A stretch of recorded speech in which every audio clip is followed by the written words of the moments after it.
महाराष्ट्रातील ताज्या घडामोडी पाहण्यासाठी आजच आपल्या न्यूज 15 मराठी या चॅनलला यूट्यूबवर सबस्क्राईब करा. तसेच इंस्टाग्राम आणि ट्विटरवर फॉलो करायला विसरू नका.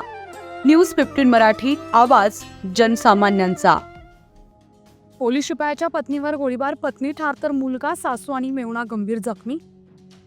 हिंगोली शहरातील प्रगतीनगर परिसरामध्ये पोलीस शिपायानं पत्नीवर गोळीबार करून पत्नी ठार केल्याची धक्कादायक घटना दिनांक 25 डिसेंबर रोजी रात्री 9 वाजता घडली. ही गोळीबाराची घटना कौटुंबिक वादातून घडली असल्याची माहिती पुढे येते. दरम्यान या घटनेत या पोलीस कर्मचाऱ्याचा मुलगा, सासू आणि मेहुणा देखील गंभीर जखमी असल्याचं सांगितलं जात आहे. विलास मुकाडे असे या पोलीस कर्मचाऱ्याचं नाव असून तो वसमत शहर पोलीस ठाण्यात कार्यरत आहे. त्याच्या मयत पत्नीचं नाव मयुरी विलास मुकाडे असं आहे. सासू वंदना धनवे, मेहुणा योगेश धनवे आणि मुलगा यांच्यावर नांदेड येथील रुग्णालयात उपचार सुरू आहेत. तर आरोपी विलास मुकाडे यांना स्थानिक गुन्हे शाखेच्या पथकानं मध्यरात्री करवाडी शिवारातून ताब्यात घेतलंय. न्यूज 15 मराठीसाठी प्रतिनिधी नारायण काळे, हिंगोली.